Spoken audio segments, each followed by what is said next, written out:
Welcome to the Virtual Memories Show. I'm your host, Gil Roth, and you're listening to a weekly podcast about books and life. Not necessarily in that order. You can subscribe to the Virtual Memories Show on iTunes, or use our RSS feed with your favorite podcatcher. You can find the RSS feed on our websites, vmspod.com or chimeraobscura.com/VM. We're also on Twitter, Instagram, and SoundCloud at VMSPod, on Facebook at facebook.com/virtualmemoriesshow, and on Tumblr at virtualmemoriespodcast.tumblr.com. Oh yeah, we're also on YouTube, but we don't have a special URL for that, so go to youtube.com and search for Virtual Memories Show, and you'll find the last 40 or 50 episodes there. It's just a static image and the regular audio. Now, you can support this podcast and get access to exclusive content with a recurring monthly donation via Patreon. Just visit patreon.com/VMSpod and set up your level of support. Every week, you'll get new material from our patron-only blog, and you'll also get to listen to my quarterly bonus podcast, Fear of a Square Planet, which features extra material from our guests and is only available to supporters of the show. So visit patreon.com/VMSpod or paypal.me/VMSpod and help me continue to produce smart conversation about books, art, comics, and culture every week at the Virtual Memories Show. That's as enthused as I'm getting. The day job is wearing me down, pals. Lots of conference calls, lots of political and legislative machinations, all sorts of crazy doings. Lots of me trying to channel my inner hard ass, which is not that easy. In fact, tomorrow I get to go from what promises to be a pretty terse negotiating session directly into a podcast with a past guest. So I'm sort of hoping I can decompress before we start recording, because otherwise things are going to go off the rail in a hurry. But that's my idea of balancing work and art. If you call that balance. This week's guest, Keiler Roberts, takes a much different tack. For a few years now, Keiler's been making this mini comic called Powdered Milk. And it's about work, art, life, parenthood. It's an autobiographical comic. And again, it's centers around parenthood, about being the mother of a kid who's about 6 or so now. But it's also about the making of art, her bipolar disorder, her miscarriage, some weird medical diagnoses, and all sorts of other stuff that should be depressing as all get out. But the thing is, Keiler has this amazing comedic timing, and her strips, some of them are like one page or a single panel, and others are a few pages long. They're profoundly funny. Not just straight guffaw, although there are moments of laugh-out-loudishness. But she's got this deceptively static drawing style, and it's like the visual equivalent of a dry wit. And you know how much I dig that stuff. It takes just a few pages to fall into the rhythm of these vignettes about her life with her husband Scott, their young daughter Zia, and just the sort of day-to-day and the humor and the magic she makes out of that. Now, I'd heard about Keiler's work for a few years from my pal Tom Spurgeon, who gets mentioned at the very end of this episode.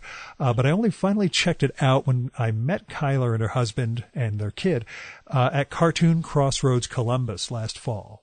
Now, I dug the hell out of it, and when she wrote me saying that she has a new book coming out, which is called Sunburning and is from Koyama Press, we decided to get together during TCAP in Toronto to record a show. Now, the only caveat I have for this one is one that I should have remembered from past years at TCAP. The power supply in the hotel causes a weird flutter on my digital audio recorder, and I forgot to run off solely from battery this time, and so there's this weird fluttering. I tried to remove it from the mix. You'll probably hear little instances of it, and it also makes our tone sound a little wobbly, but that's better than the flutter sounded. Now, here's her bio. Keiler Roberts' autobiographical comic series, Powdered Milk, has received an Ignatz Award for Outstanding Series and was included in the Best American Comics 2016. Her work has been published in the Chicago Reader, Mother Magazine, Nat Brute, Darling Sleeper, New City, and several anthologies, plus the new collection, Sunburning from Koyama Press. There's an earlier collection called Miseryland also. It's really good. And now, the Virtual Memories conversation with Keiler Roberts.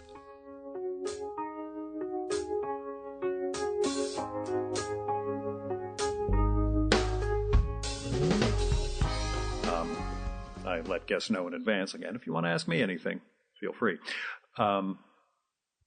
Which was funny in its way. Actually, the funniest answer I had during that entire thing was when somebody asked, gee, Gil, what are your lessons for productivity?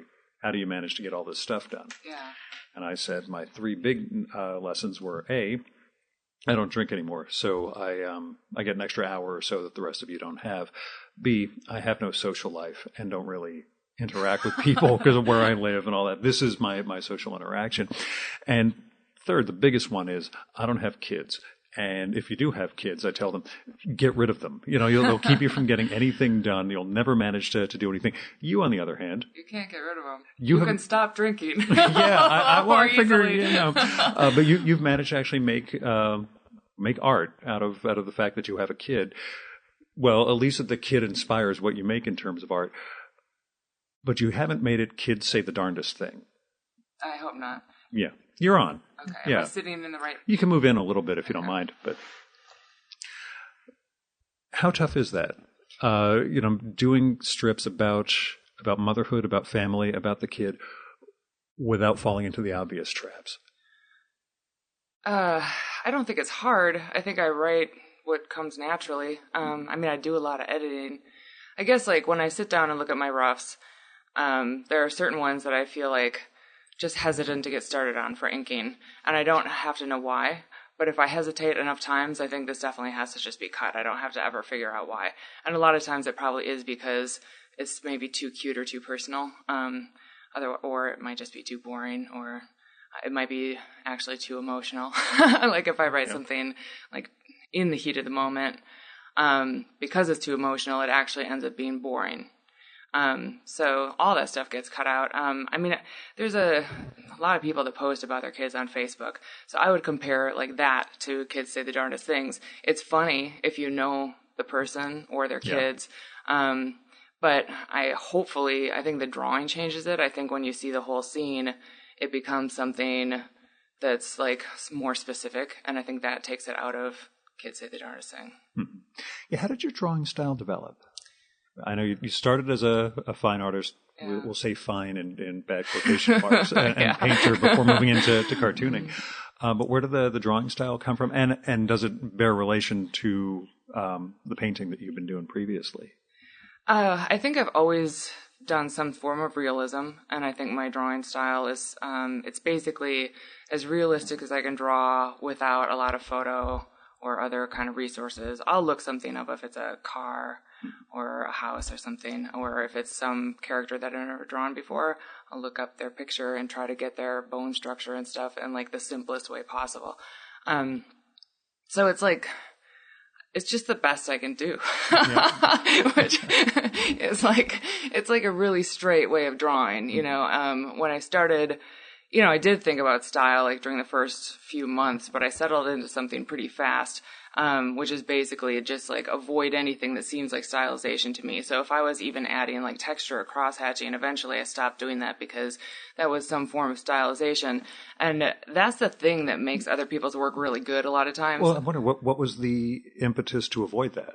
I realized it wasn't helping my work like it helps other people's. It was the more I added, the more I didn't like my work. It was trying on something that was artificial, Yeah, I asked because very early on in the history of the show, the first cartoonist I ever recorded with was Bob Sikoriak, who's here at TCAP this week. And it was in my long history of questions I failed to follow up on, I asked Bob, who's renowned for being able to ape lots of other people's styles for all the work that he does, what his own individual style is. And he said, I don't have an individual style. I have no interest in self-expression. Yeah. He's the absolute opposite of me. And that was my moment of, but you're an artist. And I shut down and didn't. In fact, and that legacy of not asking the follow-up actually continues through this current week's show when R.O. Blackman, the great illustrator, ad man, animator, cartoonist, etc., 80-something years old, told me, I have real problems with Chris Ware's work. And I did not think to follow up on him. And I sort of knew where he was coming from. His take was that comics are essentially storyboards for animation. Oh. Yeah. And I think it just comes from a different era of understanding what comics can be. And that's why I saw Chris Ware's work on a shelf and thought, well, this is something that's inherently comics and comics only. And I did not follow up with him, and I really should have. So I'm going to hammer you about this stuff. I'm just kidding. I like Chris Ware. Yeah, but that idea of just denuding yourself of excessive style. Mm-hmm. Anything you're doing is still a style, but right. Yeah, I mean, it's kind of like your handwriting. You can train yourself to write like an architect or something, and have beautiful handwriting, or you can just write the way it comes to you. And so I guess like my drawing is as close as it can be to my handwriting. It's what comes out without too much thought. I think with style, the biggest decision I had to make was what to do inside people's mouths, and I leave them blank. But it's like most cartoonists don't draw teeth a lot or tongues. But it's like, do you shade it black or white? Those are the two choices. But so mine are white. That's, again, stylistic choice. Yeah. I was going to make a crumb joke about that, but never mind. Who were the cartoonists you were reading when you first when you first made that shift into making comics? The first people, I took a class with Aaron Renier, and so I read his work immediately, which is incredible. And he, showed us Gabrielle Bell, John Porcelino, which, I mean, I gravitated towards all the autobio people right away, Vanessa Davis, and I still love all those people. I've never, they were like the first, and I reread their books, and I think they all have a really good point of view, and they're all really surprising. They're like full of funny things. And Vanessa Davis, like, her work can get really sweet without being sugary, she's actually able to portray a lot of really positive things about life, like friendship and stuff like that, in a way that includes the viewer. And I've never figured out exactly how she does it. It has a lot to do with her drawing style. She includes all these details that give you like her worldview. Sure. And that's something I admire and love and, try to do. That comes through with the drawing. The drawing is the writing in that sense. It gives just like a perspective. Yeah. And people hate this question because they're so neurotic, but what have you gotten better at in the course of your 15 plus issues and now a new book? I have gotten better at drawing, actually. Faster, like it's not as torturous. It's more natural. So, just in terms of doing repetition, you're starting to get an idea of... it's not excruciating figuring out how to draw my husband, his face. I can just kind of conjure up and put it on the page. Different angles of heads and necks and shoulders. I've had time to study them. They still look awkward so much of the time. So that's why people hate this question, because people are going to look at that like, oh, her feet are still a mess. What is she talking about? They must have really been bad. But yeah, if you start low, you've got plenty of room to grow. Yeah, that's one of the, when you were talking about, having photo reference or other things, I remember reading a story about Howard Chaykin many years ago, and he started out drawing a Western strip. Mm-hmm. Couldn't draw horses. Oh, yeah, I can't draw horses. And just would point off panel, here he comes on his horse, and then you'd see the guy walking in the next panel, and he just, avoided it completely. Do you have workarounds like that, or is it just the stories themselves? You kind of, gravitate to the things you have strengths in terms of visual representation? No, I think I pursue it. I have so many scenes of people inside cars and car exteriors, and I would never choose to draw that, but it just keeps happening. Again, as we talk about the course of making, was it 15 issues plus a book? Well, yeah, it's kind of a convoluted system because sunburning isn't part of that. Yeah, I was going to ask, actually, let's talk about that book. Is it the first one that isn't derived from a powdered milk? Right. None of it was minis. It's all just written as one book. None of it has been out before the book. And what was that like for you? Yeah. It's the same material. Same series. I mean, it's same idea. Was it any different? It was great. Like that? I thought it would be really hard to get off social media in that sense and not have any feedback whatsoever. But it was really freeing and wonderful. I don't use Facebook anymore. I stopped reading people's lives. Well, all I do is post about my podcast. I don't read anything. I got off of it. It's just like quitting drinking. You get an extra hour or two. Yeah, it seems like 3/4 of people just did that within the last month, which I assume is political. But yeah, I was going to say it's the election. Yeah, people are saturated. But I've noticed that there's a huge difference. And I'm cutting down too. Mm-hmm. It's the thing to do right now. It's just a degree of time management, I find. Yeah. I feel bad. There's certain people I won't be able to keep up with aspects of their lives. Right. But at the same time, I know. I mean, I go back and forth because some of the most fun days in the studio are like when I get a really good conversation going on Facebook and it's people I don't see, in person. But it's maybe not enough of a... See, this is part of the not having friends thing that works for me. There you go. No digital friends or otherwise. It's a wonderful, incredibly, small unit life I lead. So, I can be incredibly productive with something that doesn't actually, make anything for anybody. Just a little conversation every week. So. Well, what have you learned from teaching? From teaching. Yeah. Are there aspects that you had to figure out as you were teaching, or are there things that have become clearer to you? I've had to figure out everything as I was teaching. I'm always one step ahead of the students. When I started out, I started teaching immediately after grad school. I was very young. And, my students were older than me a lot of times when I was at a community college. So there's a lot of adult students. Yeah. It was very intimidating. And I was teaching drawing, and I had really only focused on painting, so I didn't even know how to draw very well at all. And then I ended up teaching art history, and I blew that class off totally in college, So I was learning that from scratch and teaching it. But I learned a tremendous amount from that. And then I ended up teaching, computer, like Photoshop, Illustrator, and then this like crazy obscure 3D modeling program. And I'm totally inept in thinking in the third dimension. So I've done all these things that I'm very unqualified to do. Go imposter syndrome. That's been my mind. Yeah, exactly. But I think it does make your brain connect in a better way. I think it was good for me.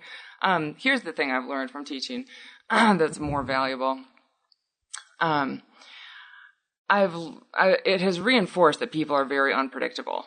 And I love my students, and I love working with, college age people. And I don't know what to expect. And I realized that more after working with a student, body for years and years.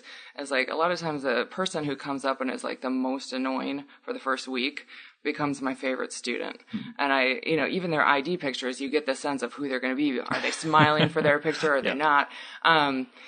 They're totally full of surprises. So I've learned to, withhold judgment until much later in the course.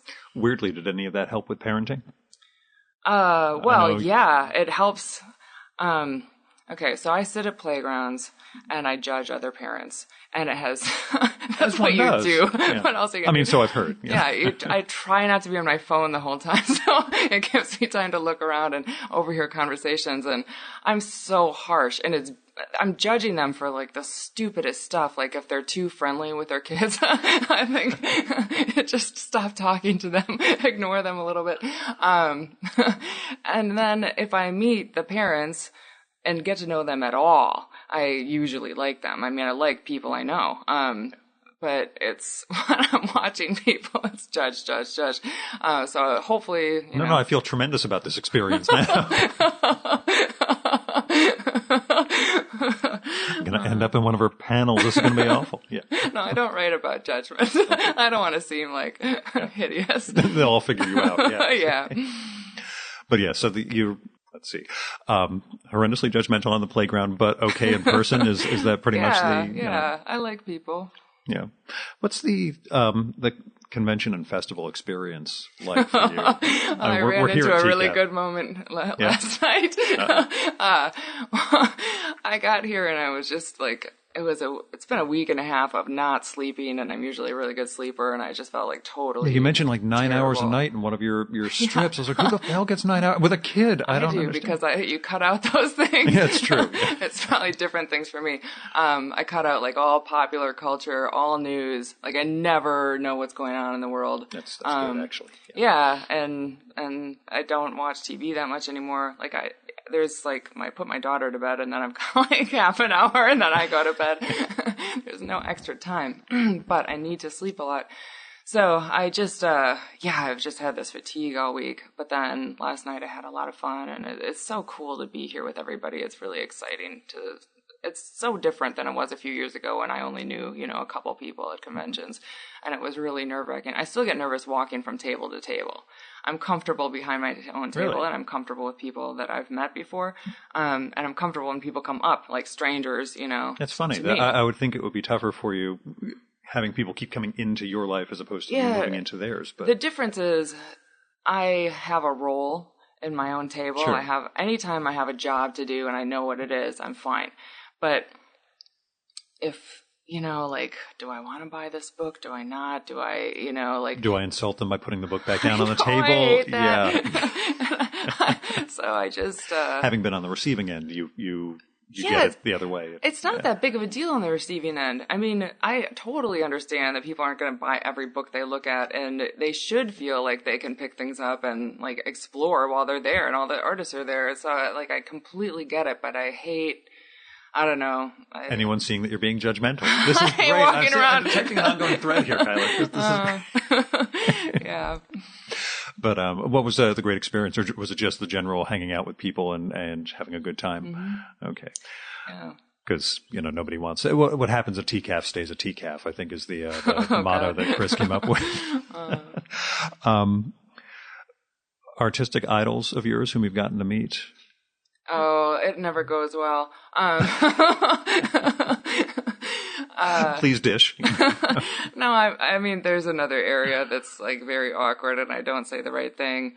I really enjoy your work. It's a great way to phrase it at the beginning instead of, oh my God, you're my hero. Just don't be too fawning.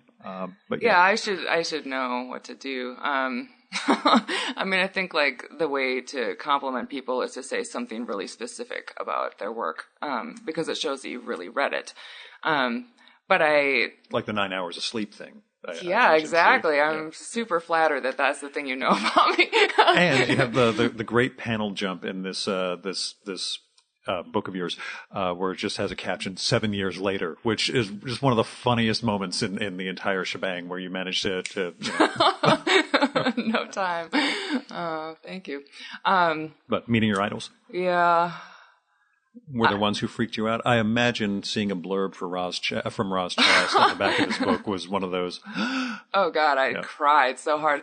I got it. Annie Koyama, who published Sunburning, sent me an email letting me know that the blurb was happening, and I was with my mom when I got it, which is, a strange coincidence. I just held up my phone and I was like, Mom! And then I started crying. And then I'm like, I can't read this to you here. And then she started crying. It was like, it was so cool. So the great thing with Roz, when I recorded with her, was that she doesn't get that she has that effect on people. Like she does not seem, maybe she's being disingenuous, doesn't seem to get like the level of reverence people have for her and how much her work means to them. Incredible. Yeah. I was like, you don't really understand. When I mentioned on Facebook, this is years ago, that, I was going to record with you this week, I'd never seen that level of response, for anything I've ever posted. Like everybody in the world, oh my God, Roz Chast. Yeah. Oh, Gil, people don't say that. I'm like, oh, no, really, they do. I had it to a lesser extent with M.K. Brown, the great cartoonist I recorded with last summer, who every cartoonist of a certain age who I'd mentioned that I was going to record with MK said, oh my God, you have to tell her work is what made me a cartoonist. And it was just, oh, people didn't say that. I'm like, I have the emails right here, MK. I can show you. But and I'm sure you have the same degree of disingenuousness when fans come up to you and say, oh my God, your work changed my life. Oh, yeah. That happens constantly. What has what sort of response does your work get? Like, who is your audience, do you find? Mom's bipolar. No, I'm just kidding. I know. That's the amazing thing. It's like a lot of really sane men, it's really evenly split. It seems to be. Actually, it's maybe even more men than women, really? Which at conventions it is. They are the ones that come up to me. And early on, I watch pregnant women, women with small children pass by my table. And even if somebody like pulls them over and says, hey, you should look at this, they carry on. They're into something else. They're the real like Marvel fans, I think. Who knows? But it's yeah, it's like my students. I mean, you have no idea what to expect. The people who like my work, like they're not necessarily after it for an obvious reason. We don't necessarily share something in common. In terms of like the bipolar connection. So there's only maybe 3 people who there's probably more like 5 or something who have bipolar disorder and have said like, oh, I relate to this, but I haven't gotten like this huge, Yeah, you're not the spokesperson for mental health awareness anything. week or anything. I mean, parenting or anything. It's not. I'm not a spokesperson. Although you came sort of, I don't want to say came of age, but you know what I mean. During the mom blog, world. How do you see your work in relation to that continuum and where that evolved and where you ended up developing your writing and your cartooning? I mean, when anything becomes like this big trend, it becomes a marketing thing, ultimately. And your work is not about, how can we sell some copies through, native placement of products in the comics. So. Yeah. I mean, I don't know if this is. Are you on the mom blog continuum, I guess? No, yeah. I don't read mom blogs. I mean, I'm not opposed to it. I mean, I've been on Mother magazine, which is like very anti-mom blog too, even though like a lot of the writers probably have one. But it's very alternative, and it's, a lot of moms who have had, a hard time with, one thing or another. Which is actually all moms? Well, no. Oh, parents, really, but yeah. Yeah. But there are some mom bloggers who are in it because they think they're exceptional, and they are probably, they have tips for people, like honest advice, which is definitely not me. But how not to potty train, if you want it to take 2 years, I'll show you how it's done. And have a dog like running through the urine in the process. But it's, there have been so many trends that I've been like just part of. I mean, bipolar is not a trend, obviously, but there's been this explosion of books about it. Yeah, I mean, TV characters. I mean, it's like it does have like this weird, mystique or something. Like it sounds like kind of cool. I mean, maybe not. The manic part does. Yeah, but it's like it just totally sucks. But it does have, I don't know, a sort of popularity about it. And I was doing like all this clothing stuff, making clothes when the craft whole trend was coming out, and, mom stuff and whatever. I'm on to something new now. The next book. How do you characterize what you do? How do I characterize what I do? The art, I mean. I don't like that question. I make comics. I tell people I make conversation. Except in this instance. I'm just kidding. Oh, yeah. I'm going to cut you off. You son of a bitch. No. So as far as the bipolar situation goes, is there any cathartic aspect of comics that helps in the slightest, or is it pretty much that's nice, but this requires pharmaceuticals and therapy to deal with? Yeah, I wouldn't say it's a cure or anything, but anything therapeutic, I guess, from the process. I think drawing and writing is extremely healthy, and I think it's like a wellness kind of, like, I think I probably need it to be at my most well.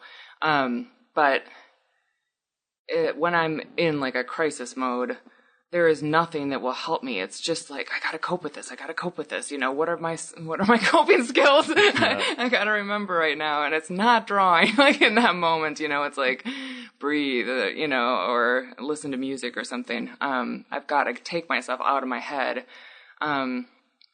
And, meditate or something like that, like in the, the worst moments. And then there's this like ongoing stuff, like you mentioned, medication and therapy and stuff. And like I exercise almost every day, and I, sleep for 9 hours, and I'm like extremely regimented. I don't drink, I don't have sugar, like I follow the list, of things that can make you volatile and all that stuff. But, But some of it's just organic. Yeah, like at some point, there's something I do believe in me that is, misfiring in my brain at times.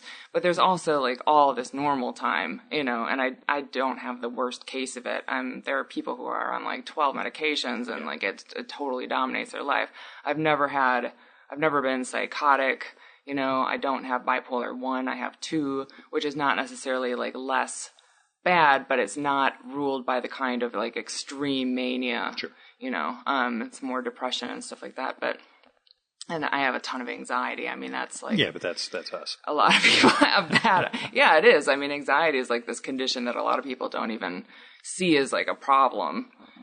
But it actually anxiety. I've talked about it before. Walter Kern and I once did a show where he told me I haven't found the right drug yet, and that's why I'm not an addict. And I said, no, really, my drug is anxiety. I run out of anxiety, and it works just fine for me. So I play it down. So, most of you guys think I actually have my shit together, but really. Not but anxiety, like to me, that makes me a much worse person because I'm not in the moment. Oh, I'm a terrible person, but but are you good at recognizing when things are starting to when patterns are starting to form like that? I'm sorry to get away from the comics, but it's just something I find interesting about someone who's managing that as a course of her life. Yeah, I'm hyper aware, and I think that's one of the frustrating things about it. Like people think you don't see what's happening or something, it's like I'm monitoring it all the time and I can see myself slipping and slipping and slipping, I'll say to Scott, like, this is a very bad time, to my daughter, like, this is a warning. And they have this dumb kindergarten expression. It's not dumb. Your bucket is empty or your bucket is full and you're a bucket dipper or a bucket filler. If you're making someone feel better or if you're like bullying them, you're tipping their bucket, These are things we didn't have back in 1976. No, I know. But I'm dating myself, but yeah. I was not born yet then.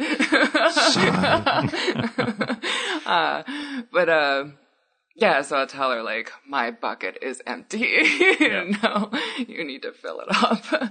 Yeah, how's her relationship to your comics changed? I know she's still young, but is she seeing them differently than, even a year or so earlier? I think so. I mean, she can read, so I can't keep anything from her because she can just look over my shoulder. But she's interested in what I'm doing. She says sometimes she goes through phases where she just like doesn't want me to do things a certain way, and I do listen to her, And I already have a filter. Like I wouldn't put anything that I think is embarrassing, would be to her. I mean, you're giving me such a good look here. It's funny, embarrassing. Then there's, what to show her date when he comes over to pick her up for the prom and all that in a bunch of years. So, I mean, like, for example, we used to have a lot of scenes that happened in the bathroom and she would do like funny physical humor things. Which is what I'm thinking of. I mean, but she was 3. And she can even look back now and like see that there's a difference, and it's okay for a 3-year-old to have her little, naked bottom in a bathroom saying things about poop. I wouldn't do that now, about her. Although when she's 12 or 13, maybe you would when she becomes a terrible kid again. Yeah, I'll get her back. I'll show you some of it. Are there topics you wouldn't touch at this point? Yeah, for sure. There's a bunch of topics. I mean, I don't even think I know what some of them are. They're probably like so repressed. Yeah. But I don't touch on things that are like too intimate with another person, especially my husband, Scott. He proofreads everything in the very early stages and approves it. And, like I wouldn't put like a real moment of tension between myself and somebody I love, like a fight, an argument, because that really reveals people's like ugly, irrational sides. And, what's the point? That's the kind of thing that would not be cathartic. That would make me just exacerbate everything. Yeah, I would like, why do I want to think about that ever again? You want to think about it all the time. You just don't want to put it out for the public. I don't want to think about it either. I want to just forget. Yeah, I usually just replay the conversations in my head angrily, and I'm sorry, I said that out loud. There's the anxiety. Yeah, there it is. Actually, what is your drawing routine? Like, do you have a work practice at this point? And I work when my daughter's at school. And that's, And then sometimes I can work a little bit while she's, playing Barbies or something. But there's so much other stuff to do. Like, even if she's good enough now or, independent enough to allow me time to work, but I have too many other things to do during that time. I have to, take care of the whole house and all the other emails and, shop and cook and all that stuff. So I end up just working mainly when she's out of the house. And then after she goes to bed, I work a lot too. And you're good at compartmentalizing the time? Yeah. Pretty much? Yeah. I don't, God, it flies by. I mean, I often wake up before she does too. So I'll put in a half an hour of work, and then I have to, get her ready and But you don't shower go down the YouTube rabbit hole of, No. I was going to do some research and I'm watching cat videos for 2 hours. Yeah, it's not that bad. I mean, if I do use photo reference, that definitely does take time. And it's not because I'm, Goofing around. Yeah, it's it just takes a while to find just the right thing. But yeah, I've always been pretty disciplined about using the time wisely. If I waste all my drawing time, it's because I've done a bunch of other things that needed to be taken care of, done all the emails or something that I need to do. I think that happened. Well, I think I've always been like that to a certain degree, but that is something that happens when a lot of people have kids, is they become much more efficient. My studio time during the first years of her life was just when she napped. And it was a timer started, it was she's asleep, Finally, I can get to work. Work for an hour and a half. And, I would not check my email during that time. I would not do anything other than sit there and work. And if I had to go to the bathroom, be this is taking too long. This is my drawing time. I got to get back to it. Can't bring a pad in there with you. I guess it'd be a little bit messy, but, Do you, and this will sound horrible and manipulative, because that's what I assume all artists really are. Find yourself in the middle of a moment thinking, oh my God, this is going to make the greatest comic? Or are you able to kind of be in the moment enough and not step back? As you've made more and more art out of your life, do you recognize those things as they're happening and kind of, I don't want to say manipulate, but. I know. No, I'm not I'm going to say this because I know that's going to flip out person X, and this is going to make for a great punchline. Yeah. I mean, there are a few things, especially that Zia says. Right after she says them, I'll write them down right away, But that doesn't happen very often. And when I'm with my friends, I rarely make comics about my friends. Yeah, they're really the family and the parents. Yeah, and my friends are so funny, and I love them so much, and I'd like to be able to give them more attention. But I think that's really contrived when I see other cartoonists do it a lot of times. Sometimes it works, but I haven't figured out how to get it to work. It seems like you're showing off, these are my funny friends, and they said all these great things, but they're always so good in context, and some things are really funny visually. I had a couple of friends over, and we were putting our girls to bed for a sleepover, and we were all going to go downstairs to draw, and Crookie, my dog, eats everything inside books and clothes and everything. She's got to be confined. And she had gone upstairs and she ate a perfect circular hole in the butt of Zia's pajama pants before she got to put them on. And I held these pants up, and it was like a cartoon in life, because nobody would have constructed a hole better than this. Measuring the circumference and everything. My God, it's absolutely perfect. It was. And, one of my friends was like, oh, this is going to be a good comic. And it's no, this was so much better in real life than a comic would ever be, because everybody would think I drew it better than it really was or something. But anyway, so no, I don't think that a lot, but there was, recently my grandfather died, and I was there with Zia for the last 3 days, in, his room watching him die, basically. And I did think, I wasn't thinking oh, this is going to make a great comic. Thanks, Grandpa, for doing something powerful. But I was very aware that it was going to be one of the most powerful moments of my life, being there and witnessing this. And I love him so much. He was a huge influence in my life. So there were a few moments when I just look around and just try to memorize what, every aspect of the room and him and all that stuff, just to hang on to it. But you weren't, taking photo reference or anything, because that would be tacky. that would... I didn't. But I took one photograph and he's not even like totally in the frame. I just like desperately wanted something. But, I mean, I kind of wish I had taken a couple more pictures just to have, you know, but it does seem tacky. It's like you don't always want to record the most incredible things. Like Scott and I have the worst photographs ever of our wedding. Second worst. Trust me. Yeah, like I don't even mean they're unflattering. They're like, we had problems with the one photographer. I mean, these were our friends that filmed in advance. So we spent all this time like lining up for pictures that didn't exist then. And the other one who had the digital camera broke her ankle at the wedding. And I was Okay, sorry, you do have the worst then. So we have like a few out of focus snapshots that guests took and sent to us. And yeah, but it's kind of like, that's okay, because the memories of the music and all this stuff are in my head still so strongly. Mm-hmm. So. Your parents support the yeah, comics? My parents are wonderful. I mean, they seem like good characters in the they comic. They are. They give me all my material. Yeah. I just have to go home. Just drop a tape recorder. Yeah.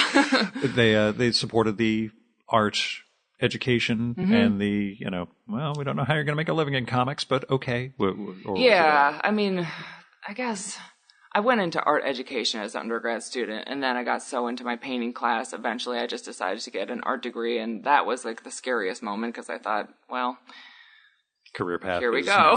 Yeah. But I thought, well, you know what? I can always go back and get certified if I need to. But then I ended up going to grad school right away, and then I've been teaching ever since. So, like, it's all worked out. I've had a job this whole time, you know. Not that I'm not the breadwinner, but, you know, I take care of Zia now. But, yeah, I don't know. My parents are really cool about it. I'm the fourth kid, 4 out of 4. And you know, they let me do all kinds of things. They never yelled at me. They never put any pressure on me to do things. They let me quit things, you know, that I didn't enjoy, but they always supported the things, you know, any interests that I had. They've been like really supportive, but they were never like cheerleader parents at all. And they never gave me, I mean, I got a lot of attention because I was the youngest kid, but they never gave me too much attention, you know? They never acted like... You weren't the self-esteem queen and the whole, you know, no, honey, you're the special one. Yeah, no, they weren't ever like that. They never, like, used that language, really, which I think is, like, a huge gift, really. There was never pressure on me to be, like, super excellent, you know, because they didn't apply all these labels and pressure and all that stuff. It was always, like... I mean, in one sense, I probably had lower expectations of myself, like, all the way up. And like, oh, my God, I went to grad school, you know, which is not that big of a deal. Yeah, but, you know. At the time, I was like, I never expected to do that. So, you know, that's nice. So that's my parenting advice right there is, like, lower your expectations for your kids and don't make them feel special. As long as they don't end up in jail. That was my old man's parenting, you know. Binary, did I do a good job? Did I not do a good job? Yeah. There's actually a lot more that goes into it, but as far as he was concerned, tell me about Chicago. You start with you're born near Madison, right. As I recall. So you've got this Midwestern thing. I'm very Midwestern. What is Chicago to you? Well, Chicago was, oh God, that was the hardest time of my life. And up to that point, now it's gotten harder. But little did you know. Yeah, I mean, I was so homesick and the city was so overwhelming. I still live in Evanston, which is the first suburb north of Chicago. But I work in Chicago, you know, both downtown in the Loop and in Lincoln Park. And so I go into the city a lot, and I love taking the train. But I lived there for a full year before I drove into Chicago. And even when I did, it was like not alone, you know? Yeah. And I still have a really hard time parking. And, you know, I'm just, I don't know, like it still overwhelms me to be in a city a lot of times. But I was so homesick that first semester away.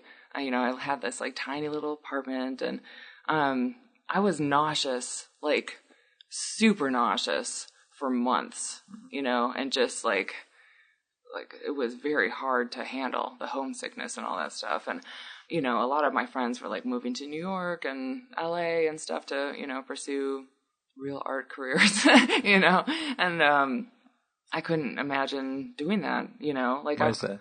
Because I'm such a Because of what? The proximity. Yeah, needing to like be I home? can't imagine being more like a flight away from my parents. I can drive, you know, and I just like I can't leave them that much be away from home. And I don't like to travel far distances. Like it was very hard to go to. We went to Belfast last summer, and it was like an incredible trip. But I just it's really hard for me to be that far away.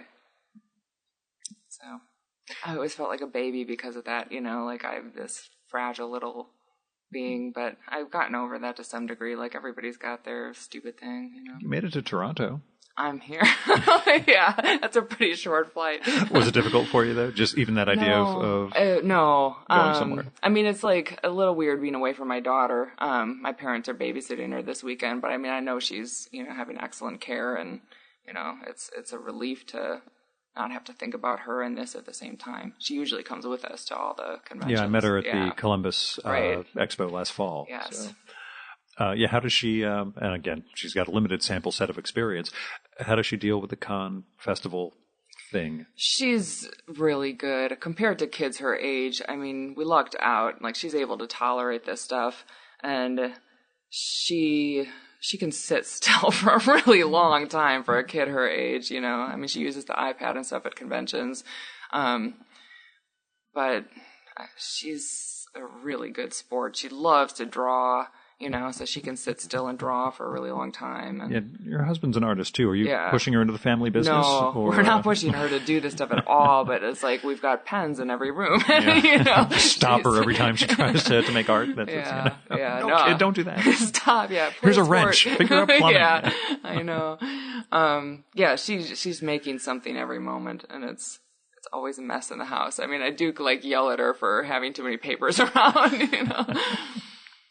Your next book? My next book. What about it?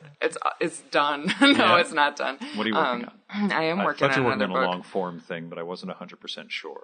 The next book is a similar structure to Sunburning. Okay.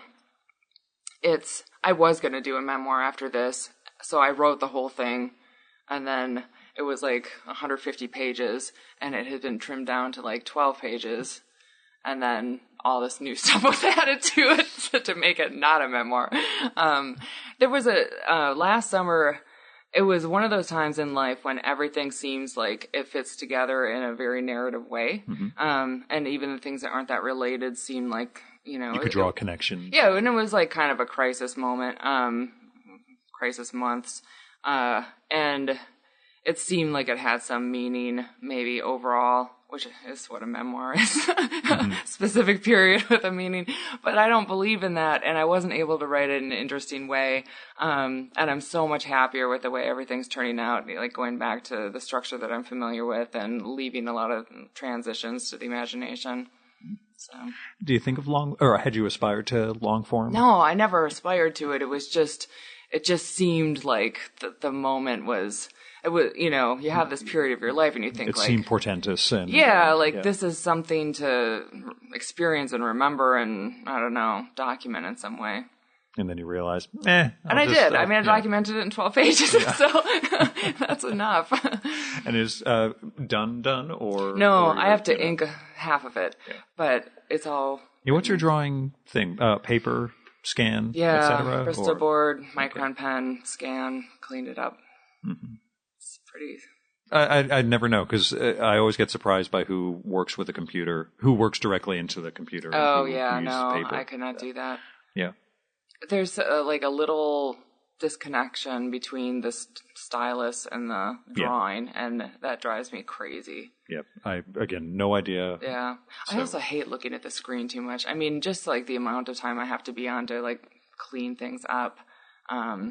And then, you know. Do you have good physical posture and technique when you're doing this? Do I look like I do? Not in the current situation. Towards the but that's just because of the crappy seats we have in the hotel. These chairs are terrible.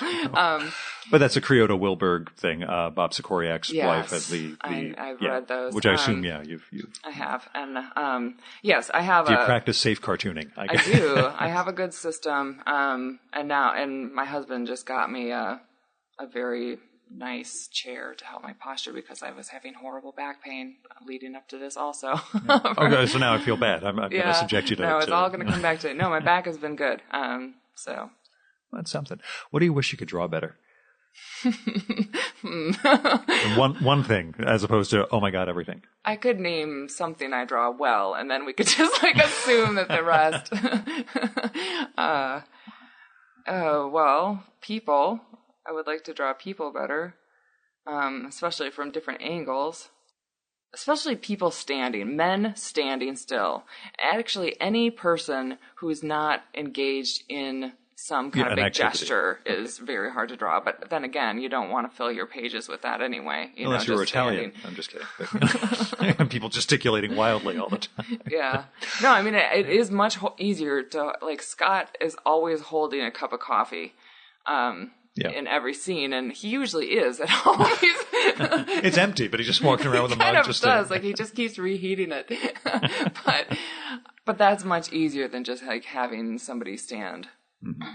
That was something I learned the first time I was on screen, and something Clive James references from the very first time he was on screen. What do you do with your hands?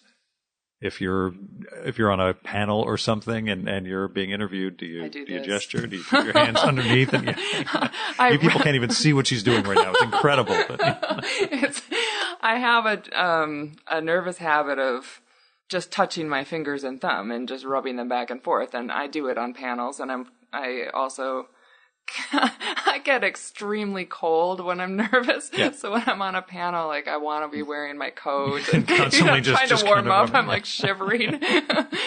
People will think you're in withdrawal or something. So that's adding to the Keiler mystique, I think. Anybody you're interested in seeing while you're here in TCAP? Anyone I'm interested in? Yeah, is there somebody you're like, oh my God, I really want to see this person or their work? I know you're so uptight about going to tables, but I get so nervous in these situations. I'm so overwhelmed, like, sensually, that I spend a long time looking at who is going to be here, and I forget it all, like, when I'm here. Write down a list. I know, and they have the list. Yeah. But then I want to get Gabrielle Bell's new book. I'm excited to do that. And I know there's a bunch of other people, but I'm on the spot here. Okay. I just didn't know if you were coming into this with I just didn't know if you had any sort of, I'm going to TCAF and I'm going to make sure I get to see. Well, Gary Panter is going to be sitting next to us, basically. I have some very funny Gary Panter stories, most of which I can't tell on mic, but I'll tell you about those after. We're next to the Fantagraphics table, so, like, everybody who's going to be there is going to be in proximity to us, which is very exciting. I'm excited about the other Koyama books for sure, but what was it like the first time you had a book? Like getting to see an actor? I know minis are one thing. And I know it's great, it's an achievement, but having a publisher say, I want to collect your work. It was, it's one of those, like, strange things. Like, this isn't happening. This isn't me. This isn't my life. Did you cry then too, or not? No, I felt like an imposter. Kind of. I was like, I can't believe Annie's picking me. There were, like, so many really good people who would want to be published by her, it's, like, deeply, deeply flattering. Like, I still sort of can't believe it, I'd, like, seen my book along with all those other books on her table. I was like, oh my gosh, that's so cool. But yeah, it's like, I don't know. It just seems unreal. Yeah, what was the moment for you of realizing you had readers? Like I don't think I've realized it yet. I don't know. I think my readership is still pretty small. But still, there's a moment of understanding it's not just you and the work, that there's actually an audience. I don't think I've gotten to that point either. I think I have some magical thinking going on about a lot of things. Yeah. And this is one of those areas where the writing... And even now, I see my book as a physical thing. I've seen people read my book, and they comment on it, and they quote, like, specific things back to me, and my friends and stuff. I still think there's something really separate. Like, I really don't believe that people know any of that stuff about me. And I think maybe part of that is, like, I know that people are experiencing it differently than how I write it. And so I accept that difference. Your reading of it is your own experience, and you're projecting, like, probably yourself on it to some degree. And I think that's great. That's how we all, read things. But I also just, like, don't...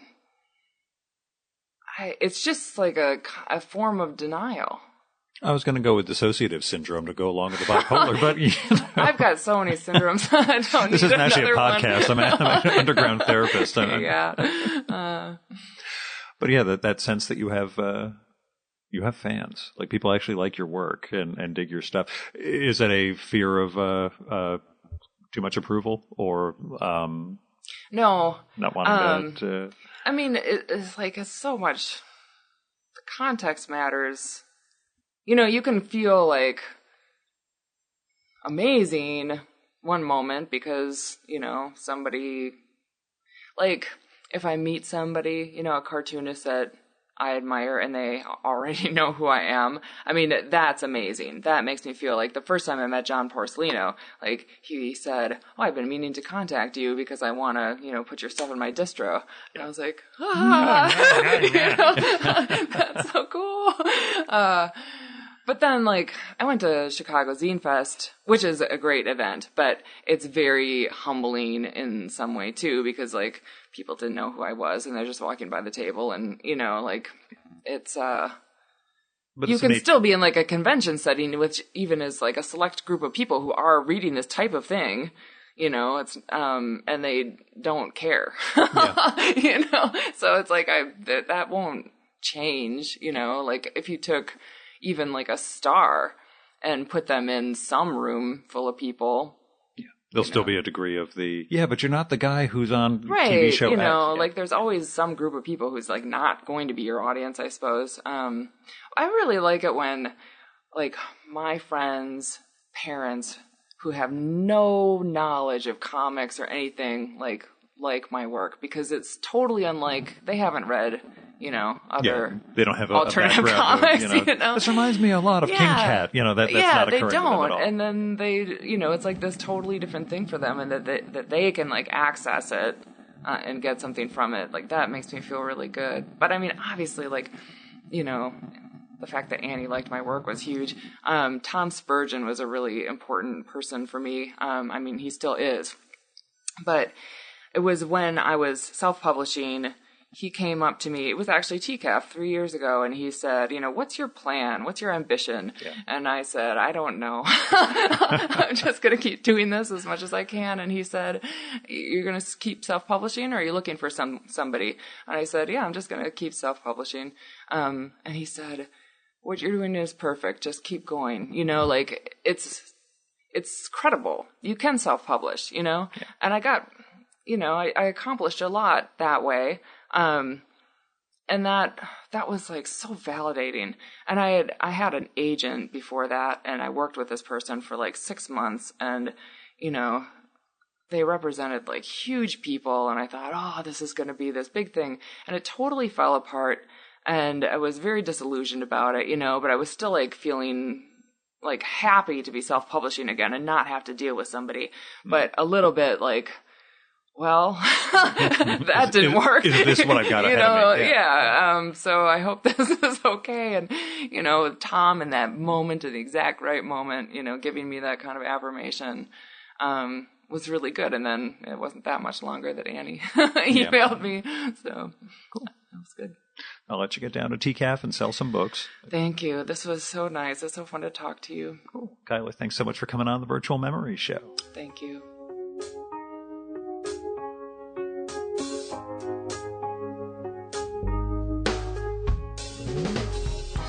And that was Keiler Roberts. Her new book is Sunburning from Koyama Press. Her website is KeilerRoberts.com. That is KeilerRoberts.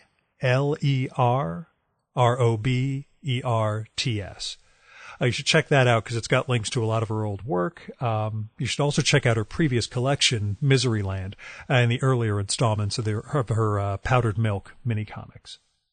Now, once we wrapped up the main session, I asked Keiler, "So, who are you reading?" Since you've listened to this one, you know that she bursts out laughing over virtually any question I ask, and she in fact burst out laughing over that one and didn't want to answer. But if you want to hear what she had to say, you'll need to become a supporter of the Virtual Memories Show so you can get access to our bonus podcast, Fear of a Square Planet. You can do that at patreon.com/VMSpod or at paypal.me/VMSpod. I've got all sorts of goals and goodies in place for supporters of the show, including that podcast. I just posted a huge episode covering all the guests from the first quarter of 2017. It's an amazing show, but it's only for patrons of the Virtual Memories Show. There's also a patron-only blog, handwritten show notes for every episode, the series of ebooks I hope to launch this summer, and more. So go to patreon.com/VMSpod and support the art of fine conversation. Now, this one was recorded at the Toronto Marriott on Bloor. Half the trip was a business expense because I visited two of my trade association's member companies that weekend, but still, it was a bunch of money for half the airfare and the hotel. If you want to help defray some of the costs of the Virtual Memories Show, like web hosting, travel, equipment, then visit patreon.com/VMSpod or paypal.me/VMSpod and make a one-time or recurring donation. A special thanks go out to Kevin Keiler, John Wendler, Fred Kish, Jonathan Kranz, Wallace Wilde Minozzi, Andrew Mason, Greg Tanner, Garrett Zecker, Craig P. Steffen, and Ron Slate for going over and above in their support of the Virtual Memories Show. We have the full list of show supporters at chimeraobscura.com/VM. Our music for this episode is Nothing's Gonna Bring Me Down by David Bayerwald, used with permission from the artist. David's got a reunion project going with his great 80s band David and David, and you can find out more and support that at facebook.com/DavidandDavidMusic. And that's it for this week's Virtual Memories Show. Thanks so much for listening. We'll be back next week with a return guest, the great artist Seth, also recorded at TCAP. Until next time, you can subscribe to the Virtual Memories Show and download past episodes at the iTunes Store or at soundcloud.com/VMSpod. You can also find all our episodes and get on our email list at either of our websites, vmspod.com or chimeraobscura.com/VM. You can also follow the Virtual Memories Show on Twitter and Instagram at VMSpod, on Facebook at facebook.com/Virtual Memories Show, and at virtualmemoriespodcast.tumblr.com. And you can subscribe by going to the YouTube site for Virtual Memories. And if you like this show, please go to iTunes, look up the Virtual Memories Show, and leave a rating and review for this podcast. That'll help us build a bigger audience. Until next time, you've been listening to the Virtual Memories Show. I'm your host, Gil Roth, and you are awesome. Keep it that way.